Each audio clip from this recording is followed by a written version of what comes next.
ಶ್ರೀ ಗಣಪತಿ ಶಾರದಾ ಗುರುಭ್ಯೋ ನಮಃ.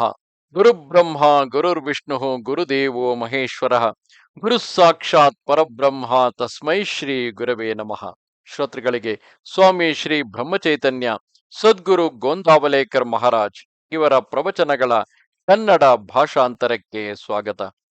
ಇಂದಿನ ವಿಷಯ: ನಮ್ಮ ವ್ಯವಹಾರ ಹಾಗೂ ಪರಮಾರ್ಥವೆಲ್ಲವೂ ಶ್ರೀರಾಮನ ಇಚ್ಛೆಯಿಂದಲೇ ನಡೆಯುವುದೆಲ್ಲವೂ. ಹೀಗೆ ಆಗಿದ್ದರೆ ಉತ್ತಮವಾಗುತ್ತಿತ್ತು ಅನ್ನುವುದೇನು ಉಚಿತವಲ್ಲದ ಮಾತು.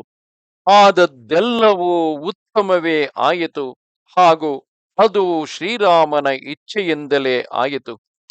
ಭಗವಂತನೇ ಇಚ್ಛೆ ಪಟ್ಟಿರುವುದಕ್ಕೆ ಅಡ್ಡ ಬರುವುದಿಲ್ಲ ಯಾರು ಅದಕ್ಕೆ. ನಡೆದದ್ದೆಲ್ಲವೂ ನಿಶ್ಚಿತವಾಗಿ ಭಗವಂತನ ಇಚ್ಛೆಯಿಂದಲೇ ನಡೆದಿರುವುದು ಸಂಪೂರ್ಣವಾಗಿ. ಈ ರೀತಿಯಾಗಿ ಇಡಲು ಪೂರ್ಣ ವಿಶ್ವಾಸ, ಮನಸ್ಸಿಗೆ ಧೈರ್ಯವೆನಿಸುವುದು ವಿಶೇಷ. ನಮ್ಮ ಜೀವಿತವೇ ಭಗವಂತನ ಕೈಯಲ್ಲಿರುವಾಗ ಬೇರೆಯವರದೇನೂ ನಡೆಯದು. ಆಗ ಪರಿಸ್ಥಿತಿ ಅನುಕೂಲವಾಗಿರಲಿ ಅಥವಾ ಪ್ರತಿಕೂಲವಾಗಿರಲಿ, ಅದೆಲ್ಲದರ ಸೂತ್ರವಿರುವುದು ಭಗವಂತನ ಕೈಯಲ್ಲಿ. ಉಚ್ಚ ಅಥವಾ ನೀಚ ಪರಿಸ್ಥಿತಿ ಇರಲಿ, ಸುಖ ಅಥವಾ ದುಃಖ ಹೊಂದಬಾರದು ಅದರಲ್ಲಿ. ಬೀಳಬಾರದು ನಾವು ಅಭಿಮಾನದ ಬಲೆಯಲ್ಲಿ. ಶ್ರೀರಾಮನ ಇಚ್ಛೆ ಎಂದು ತಿಳಿಯಬೇಕು ಎಲ್ಲದರಲ್ಲಿ. ಏನೇನು ನಡೆಯುತ್ತದೆಯೋ ಅದೆಲ್ಲವೂ ಶ್ರೀರಾಮನ ಸತ್ತೆಯಿಂದಲೇ ನಡೆಯುವುದೆಲ್ಲವೂ. ಹೀಗೆಯೇ ಇದ್ದರೂ ಸಿದ್ಧಾಂತವು ಜಪ್ಪಿಸಿಕೊಂಡಿರಬೇಕು ವ್ಯವಹಾರದಲ್ಲಿ ನಾವು. ನಮ್ಮ ವ್ಯವಹಾರ ಹಾಗೂ ಪರಮಾರ್ಥವೆಲ್ಲವೂ ಶ್ರೀರಾಮನ ಇಚ್ಛೆಯಿಂದಲೇ ನಡೆಯುವುದೆಲ್ಲವೂ. ಆದದ್ದು ಹಾಗೂ ಆಗುವುದೆಲ್ಲವೂ ಭಗವಂತನ ಕೈಯಲ್ಲಿ. ನಾವು ಶರಣು ಹೋಗಬೇಕು ಅವನ ಚರಣಗಳಲ್ಲಿ. ಸಮಾಧಾನ ಉಳಿಯುವುದೋ ಯಾರ ಚಿತ್ತದಲ್ಲಿ, ಅವನೇ ಭಗವಂತನಿಗೆ ಸೇರುವನು ಯಥಾರ್ಥದಲ್ಲಿ. ಯಾರಿಗೆ ಇರುವುದೋ ಶ್ರೀರಾಮನಲ್ಲಿ ವಿಶ್ವಾಸವು, ಅವನನ್ನೇ ಸ್ವೀಕರಿಸುವುದು ಸಮಾಧಾನವು. ನನ್ನ ಹಿತವು ಶ್ರೀರಾಮನ ಕೈಯಲ್ಲಿ.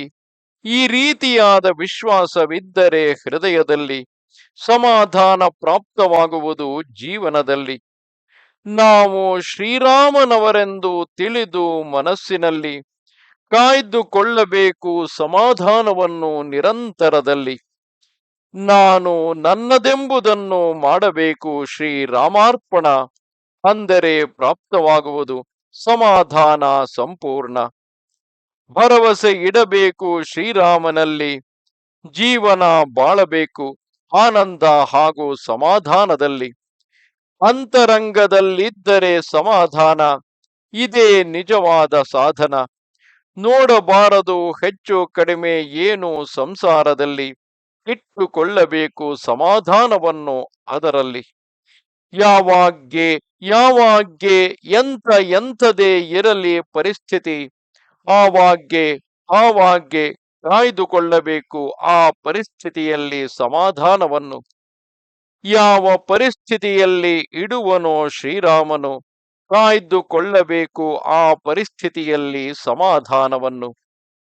ಚಿಂತೆ ಅಹಂಕಾರ ಮಮಕಾರಗಳಲ್ಲಿ ಕಾರಣವಿಲ್ಲದೆ ಮಾಡಿದ ಕಲಾ ಕಪಟ ಅಪಮಾನಗಳಲ್ಲಿ, ಅನಂತರ ಅಥವಾ ಮಾತನಾಡಿದ ವಾಗ್ಬಾಣಗಳಲ್ಲಿ ಸಮಾಧಾನವಿರಬೇಕು. ಇವೆಲ್ಲವುಗಳಲ್ಲಿ ಸಮಾಧಾನ ಕೊಡಲಾರರು ಯಾರು ನಮಗೆ. ಭಗವಂತನ ಕೃಪೆಯಿಂದಲೇ ಪ್ರಾಪ್ತವಾಗುವುದು ಅದು ನಮಗೆ. ಎಲ್ಲಿಯವರೆಗೆ ಸಂಶಯವೋ ನಮ್ಮ ಮನಸ್ಸಿನಲ್ಲಿ, ಅಲ್ಲಿಯವರೆಗೆ ಸಮಾಧಾನವಿಲ್ಲ ಜೀವನದಲ್ಲಿ.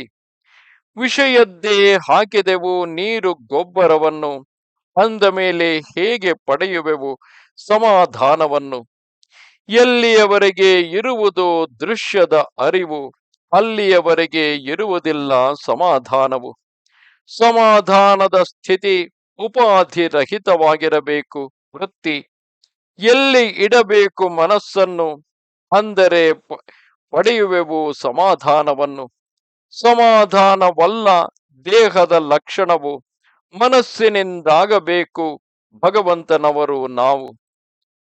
ಪಾಂಡವರಾದರೂ ವನವಾಸಿಗಳು, ಆದರೂ ಭಗವಂತನ ಹತ್ತಿರವಿದ್ದರು ಯಾವಾಗಲೂ.